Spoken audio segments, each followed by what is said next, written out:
2021년 2월 17일 여섯 번째네요.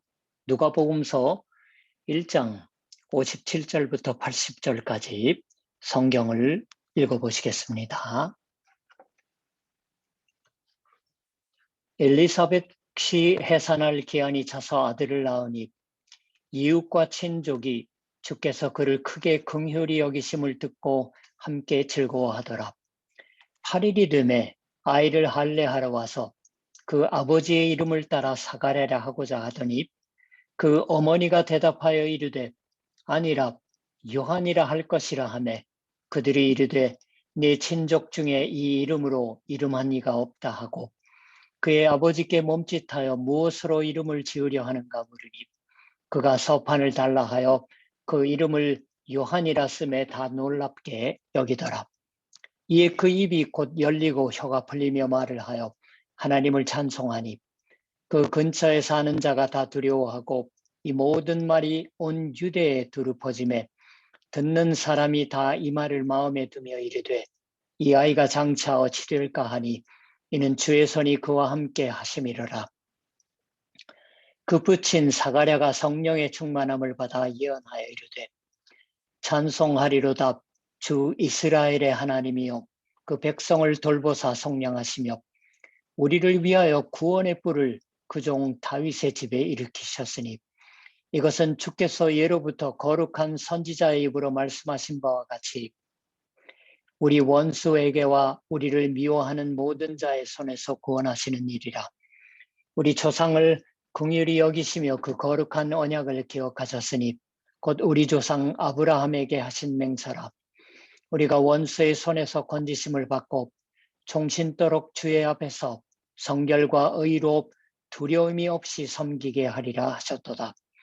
이 아이여 네가 지극히 높으신 이의 선지자라 일컬음을 받고 주 앞에 앞서가서 그 길을 준비하여 주의 백성에게 그 죄사함으로 말미암는 구원을 알게 하리니 이는 우리 하나님의 긍휼로 인함이라. 이로써 돋는 해가 위로부터 우리에게 임하여 어둠과 죽음의 그늘에 앉은 자에게 비치고 우리 발을 평강의 길로 인도하시리로다. 아이가 자라며 심령이 강하여지고 이스라엘에게 나타난 날까지 빈들에 있으니라.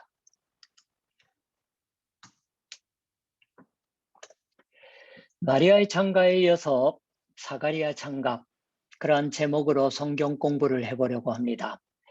이 사가랴의 노래, 누가복음서 1장 68절 이하에 전해지고 있는 것으로서 찬송하리로다 주 이스라엘의 하나님이여 라는 말로 시작됩니다. 이 찬송하리로다 라는 말을 라틴어로 베네딕투스, 들어보신 적이 있는지 모르겠어요. 베네딕투스.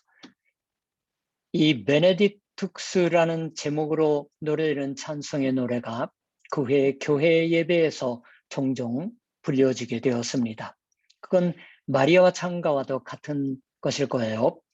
이 사가랴의 노래가 마리아의 노래도 실은 그랬던 것이지만 그 하나하나에 대해서 대응하는 말을 구약 성경에 찾을 수가 있습니다.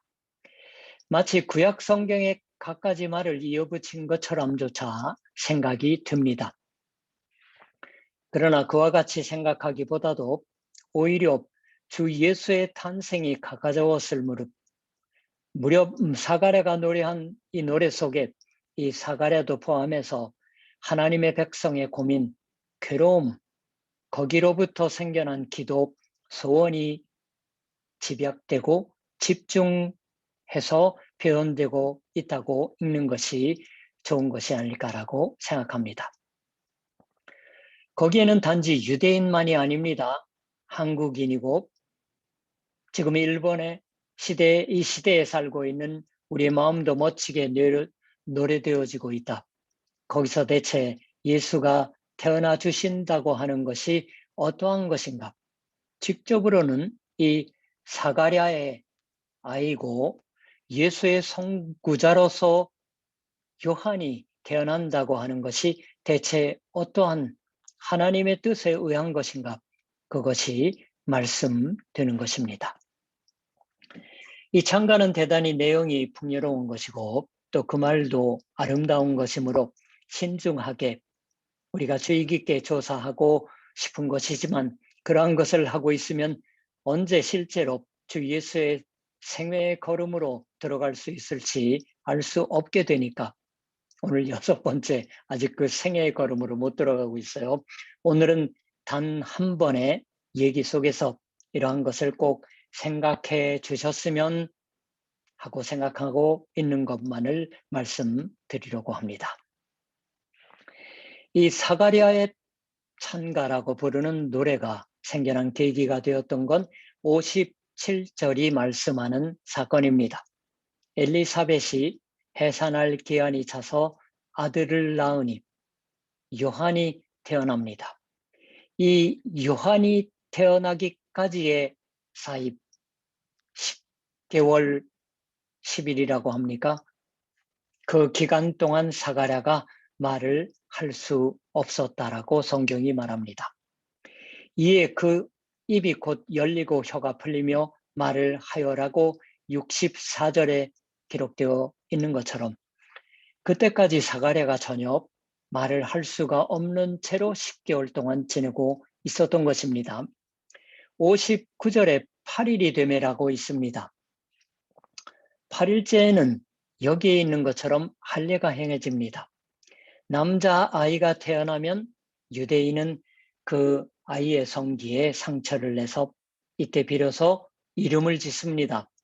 이 8일째란 자식에게 이름을 지어 붙이는 소중한 날이에요. 아마 당시의 습관에서는 남자아이가 태어나면 되도록 부친이나 혹은 할아버지 그 집 대대로의 이름을 붙였던 것 같아요.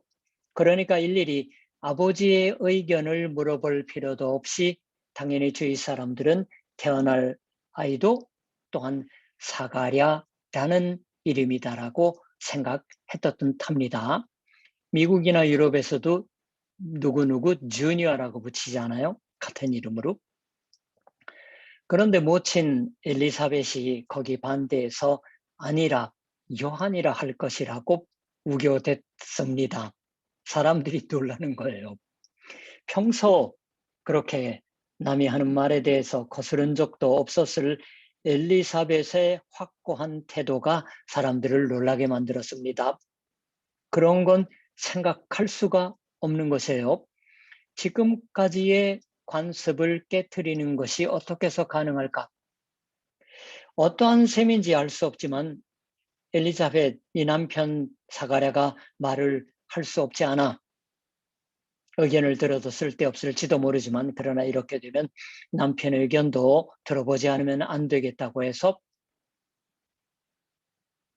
여자는 여하튼 남자라면 그 집의 관례 그리고 우리의 전통이라는 것을 소중히 할 줄 터이니까 사가랴는 자기 태어난 이 자식의 이름도 사가랴라고 말함에 틀림이 없다고 그러나 그렇게 무너진 사가랴가 소판을 써서 보일 그 판을 갖고 오게 해서 거기에 그의 이름은 요한이라고 썼습니다.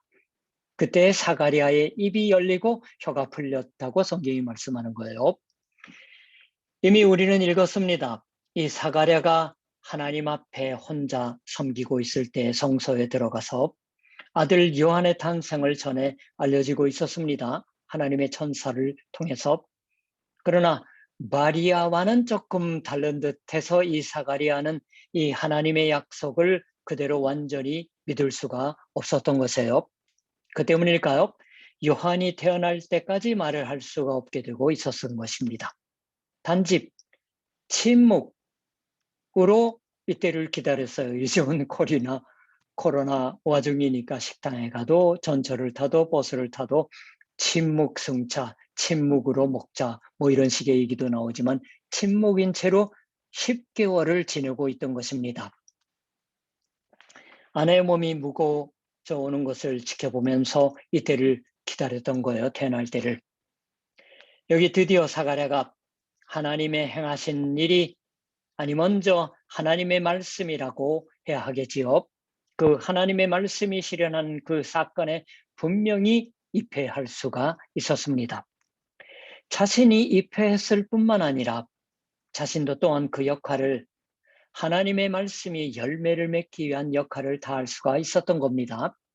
자신은 다만 아내 엘리사벳의 배가 커져오는 것을 보고 하나님의 말씀이 행하신 일을 하시고 있는 것에 놀라 두려움의 마음을 품고 있었을 뿐일지도 모릅니다. 엘리자벳을 그만큼 소중히 했을 거예요. 처음엔 의심이 들어서 말도 못하게 되었지만. 그리고 여기서는 그 아내 엘리사벳의 마음을 아파요. 부친으로서 하나님의 말씀을 믿는 자로서 하나님이 말씀하셨던 대로 이 아이 이름은 요한, 하나님이 은혜 깊으신 분이다라고 하는 의미를 가진 이름을 붙일 수가 있었습니다.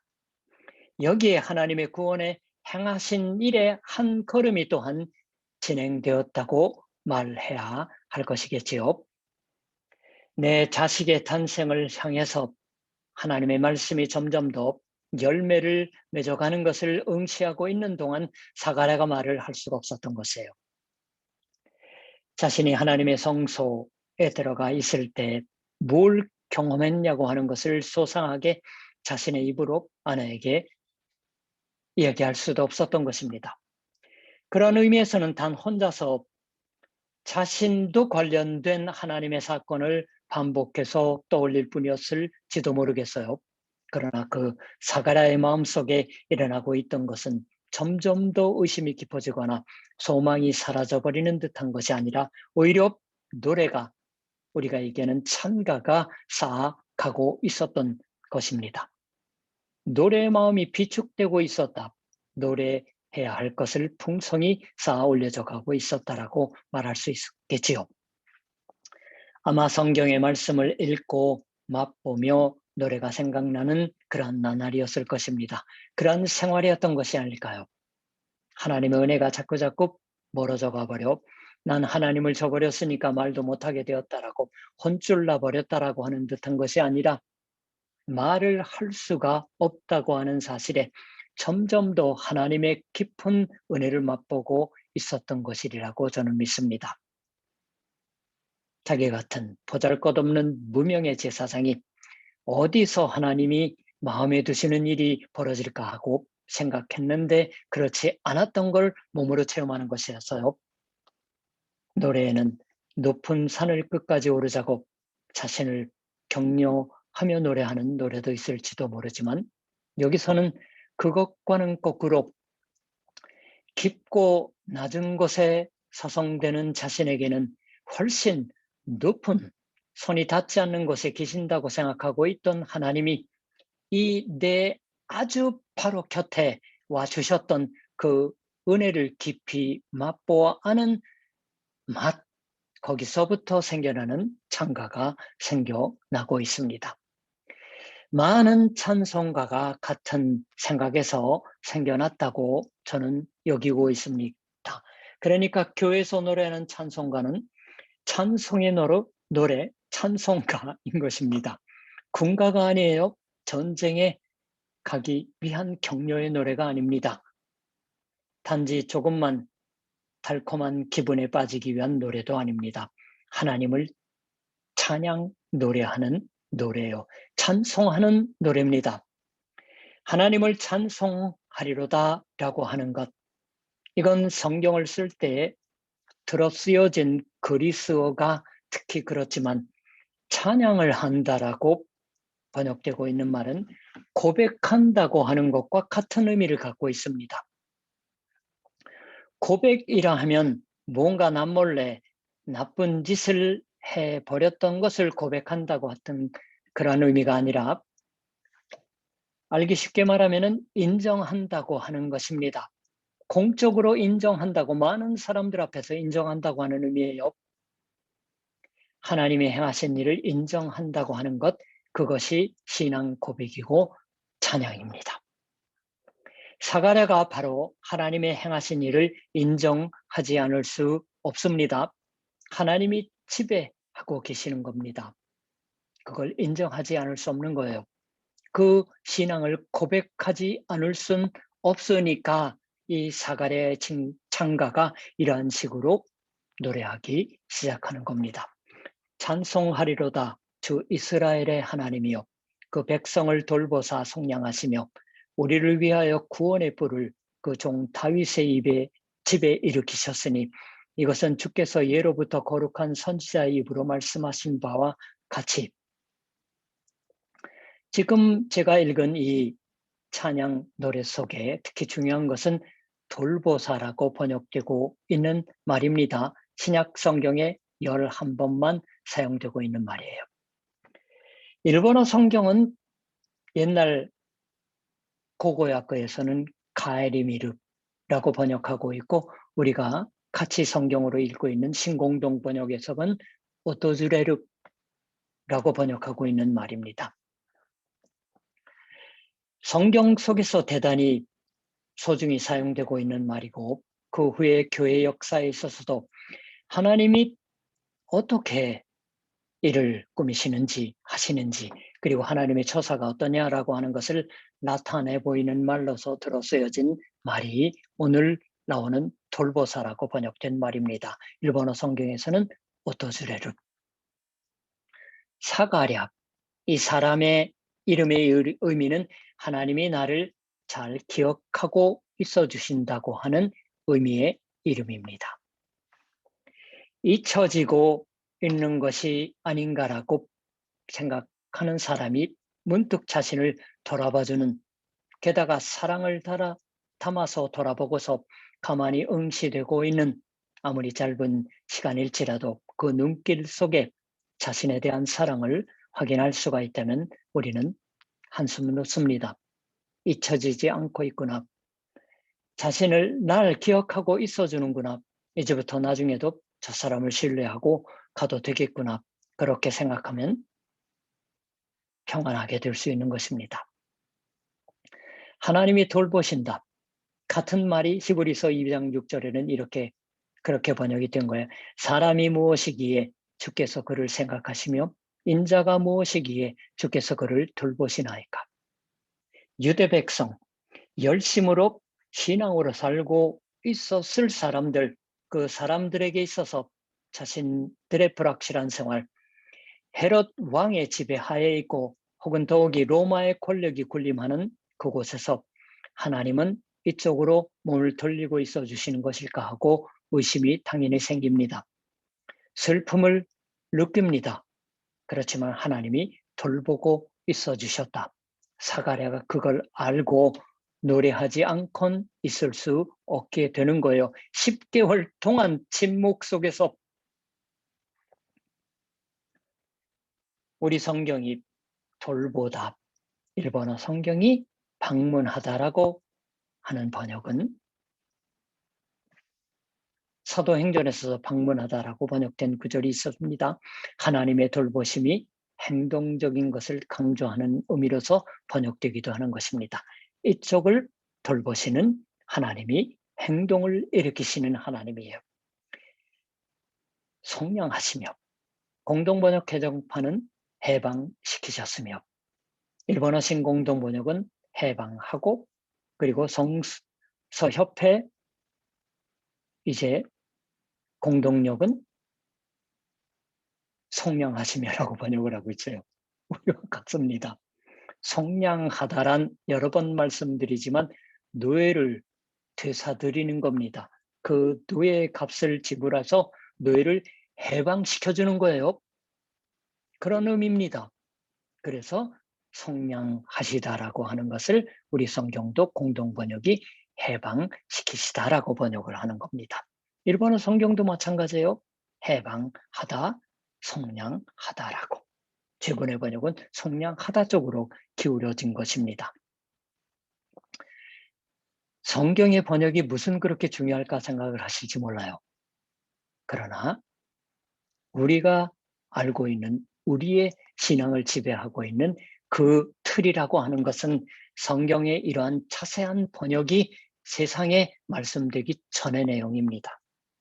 그러니까 이미 일반 사람들이 성경을 읽어보기 전에 되어졌던 틀 속에서 성경이 봉사하기를 바랐던 그러한 역사가 있는 거예요. 해방된 겁니다. 새번역, 공동번역 이런 것이 나온 것은 거기에 준한 신학이 새롭게 형성되어 있는 것입니다. 아무튼 너의 값을 지불해서 너희를 해방시켜준다고 하는 의미예요. 속량하시며 사가랴가 찬양한 노래 속에 붙들어 메어져서 비참한 생각 속에 있고 뿐만 아니라 하나님이 나를 잊어버리고 있는 것 같다고 생각해버리고 있던 때에 하나님의 몸을 돌리셔서 눈을 돌려주신다라고 해방운동으로 옮기신다라고 사가랴가 그 현실을 몸으로 알고 노래하지 않고는 있을 수 없는 10개월을 지냈던 것입니다. 입이 풀리자마자 하나님이 이쪽을 향하여 주셨다. 새 구원의 행위를 시작해 주시고 있다고 하는 것을. 사가랴의 노래에는 구약 성경에 많은 말씀이 반영되고 있다고 말씀드렸어요. 게다가 잠옷 구약 성경 안에 유대적인 색채가 강한 말이 사가랴의 창가 속에 나옵니다. 주 이스라엘의 하나님 68절에요. 73절에는 우리 조상 아브라함에게 하신 맹세. 네, 여러분, 이 누가복음서를 쓴 사람이 누구죠? 누가예요. 그리스 사람입니다. 우리가 흔히 아는 헬라인입니다. 이방인이에요. 누가는 유대 세계 국계에 가두어져 있는 듯한 완고한 유대인과는 달랐습니다. 그 당시의 세계 전체를 주시할 수가 있었으며 바울과 같이 동행해서 널리 여행을 전도 여행을 했던 사람입니다. 누가복음서는 마태복음서가 어느 쪽이냐 하면 유대 전통으로 살고 있는 유대적인 그리스도인들을 위해서 쓰여졌던 것에 대해서 누가복음서는 이방인, 즉 나면서부터 유대인이 아닌 사람들을 위해서 쓰여졌던 것이다라고 말해집니다. 실제로 이제부터 누가복음서를 읽어가면 그 점을 잘 알 수 있습니다. 유대인이 아닌 사람들을 위해서 예수께서 얼마나 넓으신 마음으로 은혜에 행하신 일을 하셨는지 또 말을 거셨는지를 써서 기록합니다. 그렇게 하면 여기서 이 누가가 써서 남기고 있는 사가랴의 찬가 10개월 동안 쌓이고 쌓였던 폭발한 사가의 찬가에는 유대적인 색채가 너무나 강한 그런 것이 담겨져 있는 것이 아닐까 생각되지 않을까요? 유대인은 이상하게도 어느 시대에나 사람들에게 미움받아 왔습니다. 꺼려졌어요. 오늘날도 일본에도 홀로코스트 없었다라고 주장하는 사람들 있습니다. 참 웃기는 얘기죠. 그러니까 아메리카에 그런 대통령이 있을 수 있었던 것이에요. 지금도 그런 면이 있습니다. 전쟁 중에 유대인에게 대해서 히틀러를 비롯한 많은 사람들이 박해의 행위를 거듭했습니다. 히틀러가 나타나기 전에도 유대인들만 몰아넣은 지역이 있었어요. 좁은 지역에. 또한 특히 그리스도인들은 유대인에 대해서 일종의 죄의식이 있으므로 유대인에 대해서 비판적일 것을 말하는 것은 그다지 없습니다. 그렇지만 유대인에 대한 반감을 갖고 있는 사람은 제법 많은 것이 아닐까요? 유대인이 너무나도 유능하기 때문일지도 모르겠어요. 유대 사람들의 결속력이 너무 강하기 때문입니다. 유대 사람들의 문제는 지금 이스라엘 공화국과 그 주변 세계에 피를 흘리는 전쟁에 준한 대립 문제가 되고 있는 것은 우리가 잘 아는 바입니다. 당시에도 유대인을 싫어하는 사람은 얼마든지 있었을 것입니다. 그러한 세계예요. 복음서가 쓰여졌던 누가복음서가 쓰여졌던 세계는 그러한 곳에서 그러나 누가가 사가랴의 창가를 그대로 써 기록하는 것입니다. 저 유대 백성 이스라엘을 구하는 것으로부터 하나님이 행하신 일을 시작하신다라고 저기를 눈여겨보자. 저기를 눈여겨보면 하나님이 인간을 결코 저버리지 않고 돌보아 주신다고 하는 것을 잘 알 수가 있다고 하는 고백이 아닐까요? 뒤돌아보고서 무엇을 하셨던 것입니까? 77절에 주의 백성에게 그 죄 사함으로 말미암는 구원을 알게 하리라 하는 말이 있습니다. 사가랴의 아들 요한은 죄 사함으로 말미암는 구원을 사람들에게 전해 알리는 사명을 띠고 태어나는 것입니다. 죄 사함으로 말미암는 구원입니다. 요한이 하는 게 아니에요. 이제부터 태어날 주 예수께서 가져와 주실 구원은 다른 어떠한 것으로부터의 해방도 아니라 우리 죄로부터의 해방이다. 이러한 것을 생각해도 세상에서 특히 죄 많은 백성이다라고 생각하기 쉬운 유대인이 먼저 구원받는다고 하는 것도 또한 하나님의 은혜입니다. 아니, 여기서는 어느 백성이 죄가 많은지 죄가 가까운지 하는 것을 논쟁하고 있을 겨를은 없습니다. 모두 이 죄의 사함으로 말미암아 구원받는 이외에 하나님이 창조하신 본래의 모습대로 살아갈 인간으로서의 살 길은 갖지 못하는 것입니다. 그래서 그 구원이 시작되었던 것입니다. 이것을 찬송하며 고해주는 사가랴의 찬가를 우리도 또한 함께 찬양하며 이 코로나가 풀려 일상생활로 돌아갈 때까지, 그 너머까지 함께 찬양하며 지내는 복된 나날이 되었으면 합니다. 기도하겠습니다. 하나님 감사합니다. 저희를 위하여 세례 요한을 사가랴와 엘리사벳을 통해서 먼저 태어나게 하시고, 그리고 엘리사벳과 예수 그리스도의 어머니가 될 마리아를 만나게 해주시며, 또한 사가랴를 통해서 세례 요한의 탄생을 예고하셨던 것처럼, 그러나 10개월 동안 침묵 속에서 지낼 수밖에 없던 사가랴가 입이 터지면서 불렀던 찬양 노래를 우리가 오늘 배웠습니다. 하나님, 이 찬양의 노래처럼 우리가 모든 사람들 앞에서 공적으로 인정하는 신앙 고백, 찬양, 그러한 말씀대로 살아가는 우리 생활이 되게 하옵소서. 감사드리며 우리 주 예수 그리스도 이름으로 기도드립니다. 아멘. 자, 그럼 주일 예배 때 또 수요 성경 공부 때 뵙겠습니다.